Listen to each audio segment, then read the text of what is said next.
સ્પર્ધાત્મક પરીક્ષાની તૈયારી કરતા વિદ્યાર્થીઓની પ્રથમ પસંદગી એટલે આઈસી ક્લિક્સ, જ્યાં તમને મળે છે દરેક કોર્સના વિષય વાઇઝ વિડીયોઝ, ફ્રી મટીરિયલ્સ તથા દરેક પરીક્ષાને લગતી સંપૂર્ણ માહિતી. તો આજે જ ડાઉનલોડ કરો તમારા મોબાઈલ પર આઈસી ક્લિક્સ એપ અને તમારા મિત્રો સાથે પણ શેર કરો. નમસ્કાર વિદ્યાર્થી મિત્રો, હું છું હર્ષિત કારિયા અને આઈસીઈની યુટ્યુબ ચેનલ ઉપર આપ સર્વે વિદ્યાર્થી મિત્રોનું હાર્દિક સ્વાગત કરું છું. વિદ્યાર્થી મિત્રો, આજે આપણે ઇકોનોમીનું જે કંઈ ડીવાયએસઓની અંદર જે કંઈ પોર્શનમાંથી જે કંઈ પ્રશ્ન પૂછાયેલા છે તેનું સોલ્યુશન લઈને આપની સમક્ષ ઉપસ્થિત થયો છું. અને એક વાત જણાવીને મને ખૂબ જ આનંદ થાય છે કે આપણે જે ક્લાસની અંદર જે કંઈ ભણેલા હતા એમાંથી ઘણું બધી વસ્તુઓ બેઠે બેઠી પૂછાયેલી છે એક્ઝામની અંદર, અને એનો આજે આપણે અહીંયા ડિટેલ સોલ્યુશન જોશું. એમાં પહેલો પ્રશ્ન છે કે સ્વતંત્રતા પૂર્વેના ભારતીય અર્થતંત્રના બાબતમાં નીચેના પૈકી કયા વિધાનો સાચા છે? જો પેલું તો આ પકડો, સાચા વિધાનો પૂછ્યા છે આપણને. હવે જોઈએ એના વિધાનોમાં શું શું વાત કરવામાં આવેલી છે. આસામમાં ચાનું વાવેતર 1823 થી શરૂ થયું. ઓકે, આ સાચું છે. આ ઇકોનોમીનો પ્રશ્ન છે. સ્વતંત્રતા પૂર્વેનું ભારતીય અર્થતંત્ર, એના ઉપરથી આ પ્રશ્ન પૂછવામાં આવેલો છે. અને આ તમે ઇતિહાસની અંદર જે કોઈ બુક વાંચતા હોય તેમાં ફેક્ટ બેઠે બેઠા મળે, રાઈટ. અને આમાંથી એક પણ ફેક્ટ આવડતો હોય તો આનો જવાબ આવી જતો હતો. 1850 બાદ ખેડૂતોને અનાજને બદલે રોકડિયા પાક વાવવા માટે પ્રોત્સાહન આપવામાં આવ્યું. હા, સાચી વાત છે. ઓકે, 1870માં બંગાળમાં કાગળની પ્રથમ મિલ સ્થપાઈ. ખોટી વાત છે. 1883 ની આજુબાજુ બંગાળની અંદર પ્રથમ હુગલી ડિસ્ટ્રિક્ટની અંદર કાગળની પ્રથમ મિલ સ્થપાય, એટલે ત્રીજું ખોટું છે. ઓકે, તો આમાં 3 છે, આમાંય 3 છે, આમાંય 3 છે. તો આપણો જવાબ શું આવશે? એ. ફક્ત એ અને 1 અને 2 આપણો જવાબ થઈ જશે. નેક્સ્ટ જોઈએ, નીચેના પૈકી કઈ પંચવર્ષીય યોજનામાં એલન માને અને અશોક રુદ્ર મોડલનું અનુસરણ કરવામાં આવેલું હતું? ઓકે, એલન માને અને અશોક રુદ્ર મોડલનું અનુસરણ કઈ પંચવર્ષીય યોજના અંતર્ગત કરવામાં આવેલું હતું એવો પ્રશ્ન હતો. તો આ બેઝિક છે, ફેક્ચ્યુઅલ પ્રશ્ન છે. ચોથી પંચવર્ષીય યોજના અંતર્ગત આ મોડલનું અનુસરણ કરવામાં આવેલું હતું. હવે આ બધી જ વસ્તુઓ આપણે ક્લાસની અંદર ખૂબ ડિટેલથી ચર્ચા કરેલી હતી, એટલે અહીંયા હું ડિટેલમાં જતો નથી. આયોજન પંચના સ્થાને ભારત સરકારના ખાલી જગ્યા એક ઠરાવ સ્વરૂપે જાહેરનામું બહાર પાડી અને નીતિ આયોગની સ્થાપના કરવામાં આવેલી. હવે નીતિ આયોગ છે ને, એ તો બંધારણીય સંસ્થા નથી કે સ્ટેચ્યુટરી બોડી નથી. બંધારણીય સંસ્થા કોને કહેવાય? તો કે બંધારણની અંદર જે કોઈ સંસ્થાનો એક આર્ટિકલ આપવામાં આવેલો હોય અને બંધારણની અંદર તેનો ઉલ્લેખ કરવામાં આવેલો હોય, જેમ કે ચૂંટણી પંચ, એને બંધારણીય સંસ્થા કહેવાય. નાણાં પંચ, એને બંધારણીય સંસ્થા કહેવાય. તો આવી બધી બંધારણીય સંસ્થાઓ કહેવાય, રાઈટ. જ્યારે સ્ટેચ્યુટરી બોડી અથવા તો સ્થાયી બોડી કોને કહેવામાં આવે? તો કે સંસદના એક કાયદા દ્વારા એક અધિનિયમ પસાર કરીને બનાવવામાં આવેલી સંસ્થાને સ્ટેચ્યુટરી બોડી કહેવામાં આવે છે. તો નીતિ આયોગ બંધારણીય સંસ્થા પણ નથી અને સ્ટેચ્યુટરી બોડી પણ નથી. તો હવે જોઈએ અહીંયા શું પૂછ્યું છે કે એક ઠરાવ સ્વરૂપે, તો કોણે ઠરાવ પસાર કર્યો? હવે સંસદની અંદર જો એક કાયદાકીય બોડી નથી, એટલે કે સ્ટેચ્યુટરી બોડી નથી, તો સંસદની અંદર કોઈ મિનિસ્ટ્રી અંતર્ગત આવતી હશે નહીં, એટલે એના માટે એક ઠરાવ પસાર કરવો પડે. તો એક વસ્તુ જોઈ લે, વાણિજ્ય મંત્રાલય નીકળી જાય અને નાણાં મંત્રાલય નીકળી જાય, કારણ કે સ્ટેચ્યુટરી બોડી નથી. ઓકે, હવે બે ઓપ્શન્સ બચે, વડાપ્રધાન કાર્યાલય કે પ્રધાનમંડળના સચિવાલય. હવે વડાપ્રધાન કાર્યાલય કોઈ દિવસ આવો ઠરાવ પસાર કરે નહીં. વડાપ્રધાન કાર્યાલય એવો ઠરાવ પસાર કરવાનું વિચારે ને તો પણ એને મોકલવો પડે પ્રધાનમંડળ સચિવાલય પાસે. તો આ બોડી કોને બનાવી હોય? બેઝિક હતો, સાવ જરાક મગજ દોડાવ્યું હોય ને ચાલુ પેપરમાં તો આવડી જાય, પ્રધાનમંડળ સચિવાલય. આનો જવાબ શું આવશે 28માં? એ પ્રધાનમંડળ સચિવાલય. Aspirational district programme, NITI Aayog 2-3 કાર્યક્રમ ચલાવે છે, એકાદ 2 ઇન્ડેક્સ બહાર પાડે. એસડીજી ઇન્ડેક્સ એક આ પ્રોગ્રામ ચાલે છે, એસ્પિરેશનલ ડિસ્ટ્રિક્ટ પ્રોગ્રામ. ભારત દેશની અંદર જે કાંઈ રાજ્યોની અંદર જે કંઈ પછાત જિલ્લાઓ છે તેને વિકાસશીલ અને વિકસિતની શ્રેણીમાં લઈ આવવા માટે આવા ઘણા બધા કાર્યક્રમ ચલાવે. એમાંનો એક કાર્યક્રમ એટલે કે એસ્પિરેશનલ ડિસ્ટ્રિક્ટ પ્રોગ્રામ. હવે આ પ્રોગ્રામ અંતર્ગત ગુજરાતનો જે કાંઈ રિપોર્ટ આવે જ્યારે, અને એની અંતર્ગત અમુક જિલ્લા ઉમેરવામાં આવે અને અમુક જિલ્લાઓ એમાંથી બહાર કરવામાં આવે, તો એના ઉપર વારંવાર પ્રશ્ન પૂછાય છે. હવે એમાં બનાસકાંઠા નામ વાંચીને જ ખબર પડે કે આ કેટલો પછાત જિલ્લો છે નહીં, તો એ નીકળી જાય જો ખબર ન હોય તો પણ. તો એક નીકળી ગયો બધી જગ્યાએથી. તો જવાબ શું બચ્યો? સી, 2 અને 3. એટલે જવાબ શું આવશે? નર્મદા અને દાહોદ. એ 2 જિલ્લા છે, ગુજરાત રાજ્યના જે 2 જિલ્લા છે તે એસ્પિરેશનલ ડિસ્ટ્રિક્ટ પ્રોગ્રામ અંતર્ગત આવે છે. જથ્થાબંધ ભાવ સૂચકાંક, જો આ એક પ્રશ્ન છે ને થોડોક ટિપિકલ હતો. હોલસેલ પ્રાઇસ ઇન્ડેક્સ નું પાયાનું વર્ષ 2004-5 થી બદલીને ખાલી જગ્યા કરવામાં આવ્યું. એટલે અહીંયા 4-5 પછી બદલીને કરવામાં આવેલું છે. અત્યારે શું છે એવું નથી પૂછ્યું. તો પેલા 2004-5 હતું, એને બદલાવીને 11-12 લઈ આવ્યા, અને અત્યારે શું લઈ આવ્યા? તો કે 17-18 લઈ આવ્યા છે, રાઈટ. તો આનો જવાબ શું આવશે? 11-12. 2004-5 થી બદલીને 11-12 કર્યું હતું બેઝ યર, અને 2011-12 થી બદલીને અત્યારની પરિસ્થિતિમાં શું સાચું છે? તો કે 2017 ને 18. 1990માં સુધારાઓના અમલીકરણની તુરંત જ પહેલા ભારતમાં કેટલીક તીવ્ર સમસ્યાઓ હતી. એટલે કે આપણે એલપીજી રિફોર્મ્સ લઈ આવ્યા, લિબરલાઇઝેશન, પ્રાઇવેટાઇઝેશન અને ગ્લોબલાઇઝેશન. એ એલપીજી રિફોર્મ્સ લઈ આવવા પાછળનું મહત્વનું કારણ શું હતું? બધાને ખબર છે, balance of payment crisis, right, Bharat દેશનું વિદેશી હુંડિયામણ ઘટી ગયું હતું, આપણી પાસે 7 દિવસ સુધી જ ઇમ્પોર્ટ અને એક્સપોર્ટ કરી શકીએ તેટલું જ વિદેશી હુંડિયામણ બચેલું હતું. અને ભારત દેશના 4ના તત્કાલીન નાણામંત્રી હતા કોણ? તો કે ડોક્ટર મનમોહનસિંહજી IMF પાસે ગયા અને ઇન્ટરનેશનલ મોનેટરી ફંડ પાસે, અને તેની પાસેથી લોનની માગણી કરી. IMF લોન તો જ આપે જો તમે એની શરતો માનો તો. એને શરતો મૂકી કે તમે તમારા ભારત દેશની અંદર અમુક અર્થતંત્રમાં સુધારા લઈ આવો, અને એ સુધારાઓ ક્યાં લઈ આવ્યા આપણે? LPG reforms, right. તો આનું શું આવશે જવાબ? બેઝિક વસ્તુ છે, ઔદ્યોગિક પછાતપણું હતું, પરંતુ એ કંઈ મહત્વનું કારણ નહોતું, તીવ્ર કારણ નહોતું. કૃષિનું પછાતપણું હતું, પરંતુ એ મુખ્ય કારણ નહોતું. અનાજની અછત તો કે એટલી જોઈએ એટલી નહોતી, કારણ કે ભારત દેશ આત્મનિર્ભર થઈ ગયો હતો. હવે તો એક જ ઓપ્શન બચે, કયો? ચુકવણાની સંતુલાની સંકટ, એટલે કે BOP crisis, balance of payment crisis. Brent સૂચિ ખાલી જગ્યા સાથે સંબંધિત છે. હવે જો આ છે ને સાઇડલાઇન પ્રશ્ન છે, ન્યૂઝમાં ક્યાંક વાંચવામાં આવી ગયું હોય કરંટ અફેરમાં તો વાત અલગ છે, બાકી આ પ્રશ્ન ઘણા બધા વિદ્યાર્થી મિત્રોને આવડતો નહીં હોય. હવે આવો જો પ્રશ્ન પૂછાય ને તો તમારે શું વિચારવાનું? આનો જવાબ બહુ ઇઝીલી રીતના આપી શકાય. આપણે બધા જ વિદ્યાર્થી મિત્રોને ખબર છે કે અત્યારે ક્રૂડ ઓઇલ ને પેટ્રોલના ભાવ ખૂબ જ વધઘટ થઈ રહ્યા છે. 100ની આજુબાજુ પેટ્રોલ પહોંચી ગયું છે, 97-98 રૂપિયાની આજુબાજુ ડીઝલનો ભાવ થઈ ગયો છે. તો કરંટમાં કન્ટિન્યુઅસલી ચાલે છે. પેટ્રોલ અને ડીઝલના ભાવ ઉપર દરરોજ ન્યૂઝપેપરમાં કંઈક ને કંઈક આર્ટિકલ હોય. તો હવે જે પેટ્રોલ ડીઝલના ભાવ વધઘટ થઈ રહ્યા છે એ આપને ખબર છે એટલી બધી. હવે એ પ્રશ્ન પૂછ્યો, બ્રેન્ટ સૂચિ ખાલી જગ્યા સાથે સંબંધિત છે. જોઈએ, એક તો તાંબાના વાયદો ભાવ, ફ્યુચર પ્રાઇસ, સોનાનો વાયદો ભાવ, ખોટું, શિપિંગ રેટ ઇન્ડેક્સ, આ બધી જ વસ્તુઓ છે ને સાઇડલાઇન કરી નાખી. હવે તમને ન ખબર હોય, પરીક્ષાની અંદર આપણે કંઈક અઠિયો મારવો જોઈએ કે ભાઈ અઠિયો મારવો જ પડે એમ છે, કારણ કે બહુ ઓછા પ્રશ્નો એટેન્ડ થયા છે આ વખતે, પેપર અઘરું હતું. તો કરંટ રિલેટેડ જે કંઈ વસ્તુ કન્ટિન્યુઅસલી કરંટ અફેરમાં આવતી હોય અને જે વસ્તુ દરરોજ માટે જે ચર્ચાનો મુદ્દો રહ્યો હોય એવો જવાબ ટીક કરાય. 99% એ જવાબ સાચો પડી જાય. જેમ કે આની અંદર ક્રૂડ તેલની કિંમતો સાથે સંકળાયેલો મુદ્દો છે. આ બ્રેન્ટ સૂચિ કેની સાથે સંકળાયેલી છે? તો કે ક્રૂડ ઓઇલની કિંમતો છે તેની સાથે સંકળાયેલી આ સૂચિ છે, રાઈટ. નીચેના પૈકી ક્યુ એક્સપોર્ટ પ્રમોશનલ કેપિટલ ગુડ્સ યોજનાનો ઉદ્દેશ્ય નથી? પહેલું, આપણે અહીંયા શું જોવાનું? તો કે નથી પૂછ્યું છે આપણને કે નથી, તો આપણને કાં તો એ ખબર હોવી જોઈએ કે છે, અને કાં તો એ ખબર હોવી જોઈએ કાં તો નથી. એટલે નથી તો આપણે નેગેટિવ વાંચવામાં બહુ ઓછું પાકું કરતા હોય, પોઝિટિવમાં જ જતા હોય. તો જોઈએ, નિકાસને વધારવા માટે મૂડીગત માલની આયાતને પ્રોત્સાહન આપવું, એટલે કે ભારત દેશમાંથી કંઈક વસ્તુ નિકાસ કરવી છે અને એના માટે અમુક વસ્તુ આપણે રો મટીરિયલ ઇમ્પોર્ટ કરવું પડશે, તો એને આપણે પ્રોત્સાહન આપીશું. એટલે નામ શું છે? તો કે એક્સપોર્ટ. એક્સપોર્ટ કરવા માટે એવું કરીશું? તો કે હા કરીશું, સાચું છે. ભારતમાંથી નિકાસને પ્રોત્સાહન આપવું બહુ ઇઝી છે, રાઈટ. એના નામ ઉપરથી જ ખબર પડી જાય. ઉત્પાદન ક્ષેત્રમાં ઉચ્ચ ટેકનોલોજી વાળી મૂડીગત સાધન સરંજામમાં દાખલ કરવી, એટલે કે ભારત દેશની અંદર જે કંઈ ઉત્પાદન ક્ષેત્ર છે, મેન્યુફેક્ચરિંગ સેક્ટર છે, જ્યાં નવી ટેકનોલોજીઓ લઈ આવી, તો એનાથી પણ શું થશે કે આપણું પ્રોડક્શન વધશે એટલે આપણે એક્સપોર્ટ કરી શકશું, રાઈટ. તો આ પણ સાચું છે. તો આનો જવાબ શું આવશે? સી, ઉત્પાદકો પાસેથી સીમા શુલ્ક ઓછું લેવું. હવે એ વસ્તુ ખોટી છે. ઉત્પાદકો પાસેથી જે કંઈ સીમા શુલ્ક ઓછું લેવું એવો કોઈ પણ જાતની જોગવાઈ કરવામાં આવેલી નથી. તો આનો જવાબ શું આવશે? સી જવાબ આવશે, રાઈટ. કેન્દ્ર સરકારના અંદાજપત્રના ચાલુ ખાતામાં ખર્ચની સૌથી મોટી બાબત ખાલી જગ્યા હોય. બેઝિક વસ્તુ જે આખો દિવસ વાંચીએ આપણે, સબસિડી. બજેટ આવે એટલે ત્યારે એક જ વાત આવે કે ભારત દેશનો સૌથી વધારે ખર્ચ કેમાં થાય? તો કે સબસિડીમાં, રાઈટ. તો આનો જવાબ બહુ બેઝિક રીતના છે. નીચેના પૈકી કયા રાજકોષીય ખાધના ઘટકો છે? રાજકોષીય ખાધના ઘટકો એટલે કે ફિસ્કલ ડેફિસિટ કઈ બે વસ્તુને મળીને બને? એવો બેઝિક પ્રશ્ન પૂછ્યો. આ બધી જ ખાધો આપણે ક્લાસની અંદર 3-4 વાર બોલાવીને ગોખાવી દીધેલી.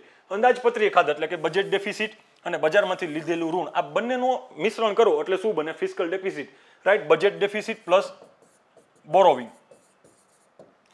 તો આનો જવાબ શું આવશે? અંદાજપત્રીય ખાધ અને બજારમાંથી લીધેલું ઋણ, આ બે સાચા છે. આ ત્રીજું પ્રધાનમંત્રી રાહત કોષમાંથી કરેલ ખર્ચ એ ખોટું છે.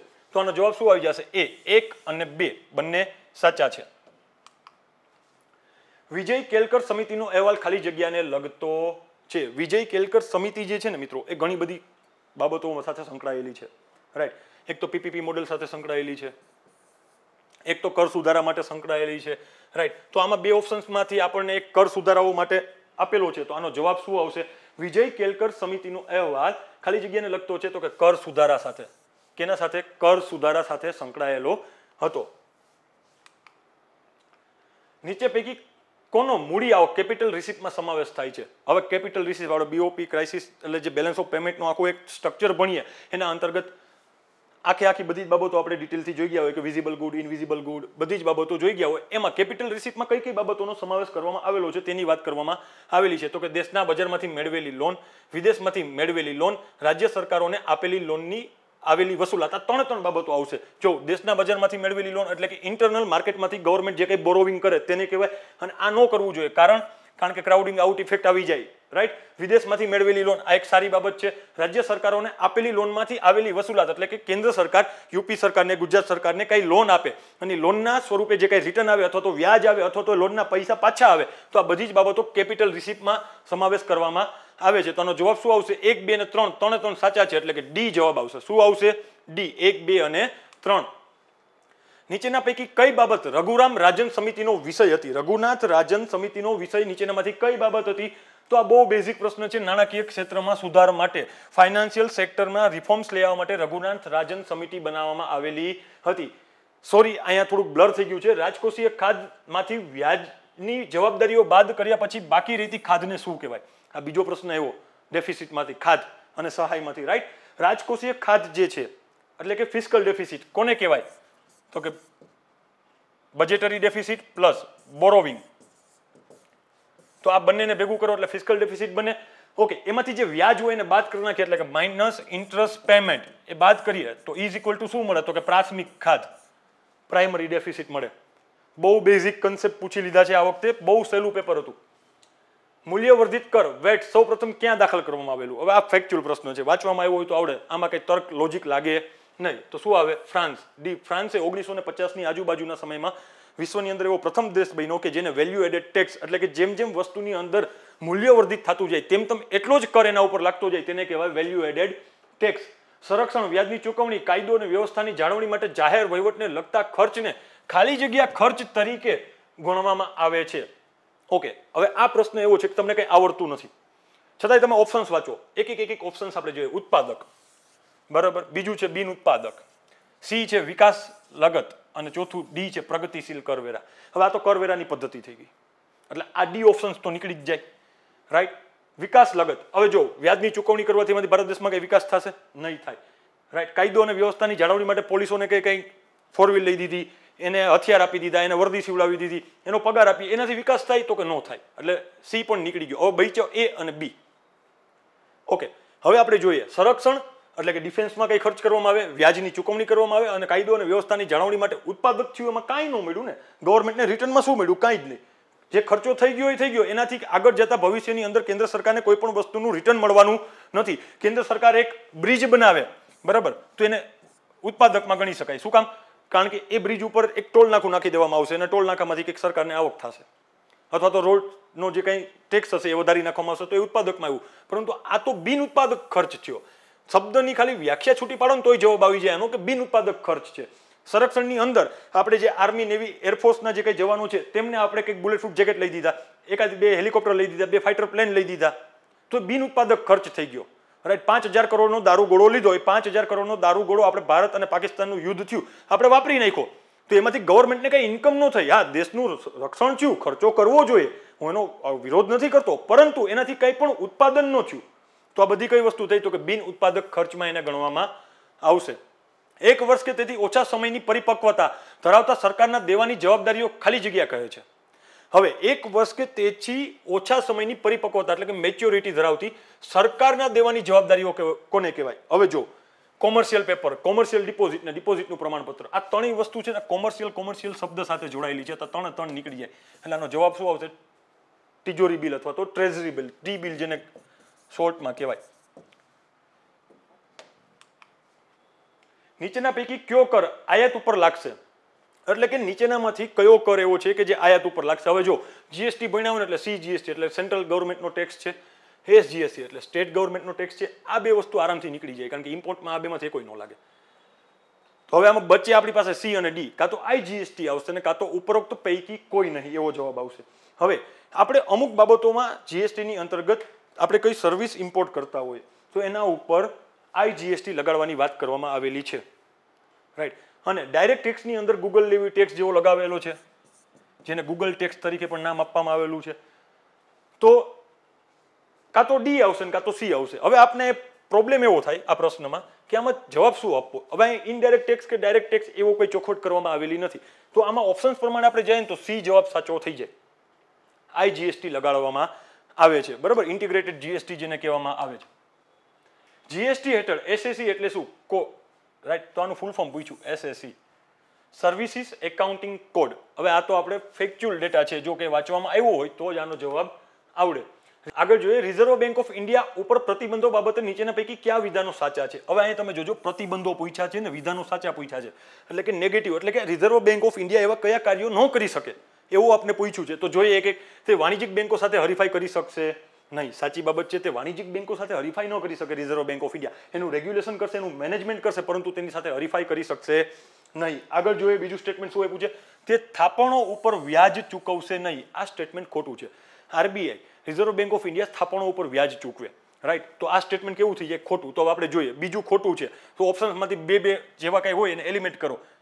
A નીકળી જાય, C નીકળી જાય અને D નીકળી જાય. તો ત્રીજું સ્ટેટમેન્ટ છે તે સીધી અથવા આડકતરી રીતે વેપાર કરી શકશે નહીં. તો એ સ્ટેટમેન્ટ સાચું છે, રાઈટ. RBI વેપાર કરી શકે નહીં. તો આનો જવાબ શું થઈ જાય, 1 અને 3. એટલે જવાબ શું આવશે, B.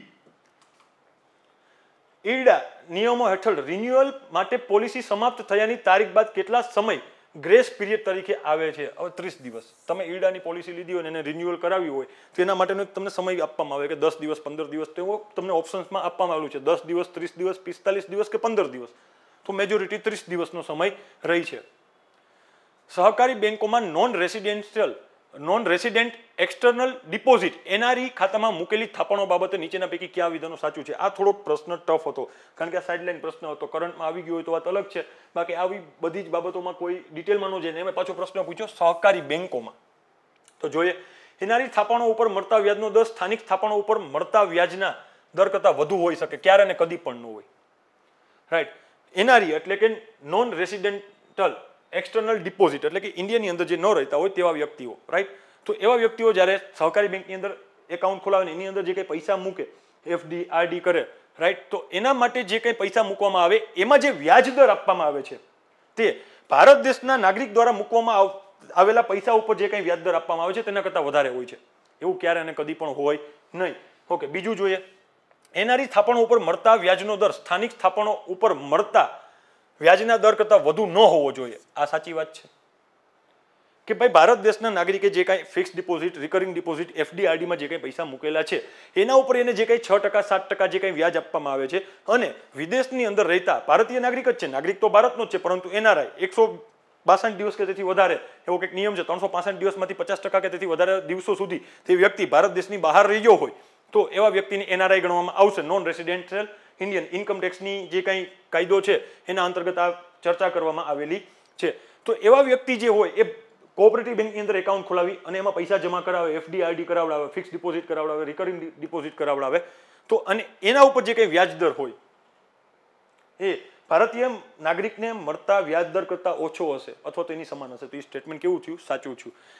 તો આપને શું પૂછવામાં આવેલું છે, કયું વિધાન સાચું છે, રાઈટ. એક C બાકી રહી જોઈએ. NRE બચત થાપણો ઉપર સહકારી બેંક સીધી કે આડકતરી રીતે પૂર્વાધિકાર લિયન મૂકવાની સત્તા ધરાવે છે. ના, ન ધરાવે. લિયન એટલે કે એવી પૂર્વાધિકાર શરતો કે તમે અમારા બેંકની અંદર FD ફિક્સ ડિપોઝિટ કરાવી 10 લાખ રૂપિયાની કે 20 લાખ રૂપિયાની, તો તમારી આ જે ફિક્સ ડિપોઝિટ છે બેંકની મરજી સિવાય તમે તોડી શકો નહીં. એટલે કે બેંકે તમને એક પીરિયડ આપી દીધો, તમે 5 વર્ષ સુધી તો બેંકની સામે એકવાર મૂક્યા પછી જોવાનું જ નહીં. આવા નિયમો બેંક બનાવી શકતી નથી, કારણ કે વ્યક્તિગત સ્વતંત્રતા છે ભારત દેશની અંદર, એનું હનન થાય એટલા માટે. તો આનો જવાબ શું આવશે, B. નાણાકીય વર્ષ 2021-22 માટે ભારતના કુલ GDP, હવે GDP રિલેટેડ કંઈ પણ વસ્તુ આવે અને કોઈ પણ સંસ્થાએ તેનો આંકડો બહાર પાડ્યો હોય કે ભારત દેશની GDP 10% રહે, 8% રહે, 9% રહે, 12% રહે, એ ખાસ યાદ રાખવાનું, કારણ કે એના સ્ટેટમેન્ટ બેઠા બેઠા પૂછાય અને એમાં આંકડો બદલાવી નાખે, રાઈટ. જેમ કે વર્લ્ડ બેંકે કીધું હોય તો વર્લ્ડ બેંકનો આંકડો IRDAમાં મૂકી દે, IRDAનો ક્રિસિલમાં મૂકી દે, આડાવડું કરી નાખે. એટલે કે જે કાંઈ સંસ્થાઓએ પોતાના ભારત દેશની GDP માટેના જે કંઈ આંકલનો લગાવેલા હોય તેના આંકડાઓ ચેન્જ કરીને બેઠા બેઠા સ્ટેટમેન્ટ મૂકી દે. તો જોઈએ, નાણાકીય વર્ષ 2021-22 માટે આર્થિક સહકાર અને વિકાસ માટેના સંગઠને ભારતનો GDP 12.6% સુધી વધાર્યો છે. આ વસ્તુ સાચી છે. નાણાકીય વર્ષ 2021-22 માટે credit rating information service of India limited ક્રિસિલે ભારતનો GDP 12% અનુમાનિત કર્યો છે. ના, ખોટું છે. 8.2% જેવો અનુમાનિત કરેલો છે. તો આ સ્ટેટમેન્ટ કેવું થઈ જાય, ખોટું થઈ જાય. તો આપણો જવાબ આવી ગયો. સાચું કયું છે, તો કે એ જવાબ આવશે આનો. તાજેતરમાં ભારતીય રિઝર્વ બેંકે RBI ખાલી જગ્યા બેંકને ત્વરિત સુધારાત્મક પગલાં એટલે કે prompt corrective action plan PCA ફ્રેમવર્કમાંથી દૂર કરેલ છે.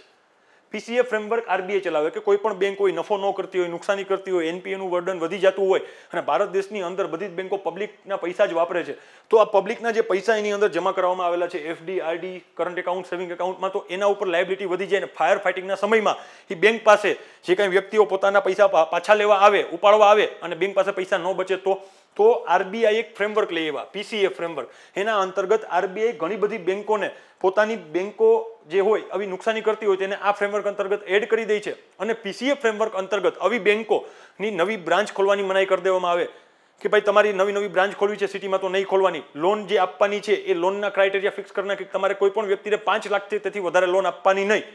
તો આરબીઆઈ આવી રીતના એક ફ્રેમવર્ક લઈ આવેલી છે અને એમાંથી કઈ બેંકને દૂર કરી નાખી, એટલે કે ઈ બેંક એવી થઈ ગઈ કે અત્યારની પરિસ્થિતિમાં ઈ બેંક સ્ટેબલ થઈ ગઈ, તો એ બેંકને પીસીએ ફ્રેમવર્કમાંથી દૂર કરી દીધી. તો આનો જવાબ શું આવશે? આઈડીબીઆઈ. દર વખતે છાપાની અંદર પીસીએ ફ્રેમવર્કમાં કોઈ પણ બેંકને ઉમેરવામાં આવે અથવા તો કોઈ પણ બેંકને એમાંથી દૂર કરવામાં આવે એટલે છાપાની હેડલાઇન હોય ન્યૂઝપેપરમાં. તો આ બેઝિક પ્રશ્ન હતો, રાઈટ. તો આપણી જે કંઈ ઇકોનોમીમાં જે કંઈ પ્રશ્ન પૂછવામાં આવેલા હતા એ બધા જ પ્રશ્નોની આપણે ડિટેલથી ચર્ચા કરી લીધી. જો કોઈ વિદ્યાર્થી મિત્રોને કંઈ પણ ડાઉટ હોય તો મને કમેન્ટ બોક્સની અંદર પ્રશ્ન પૂછી શકે છે. જય હિન્દ, જય ભારત.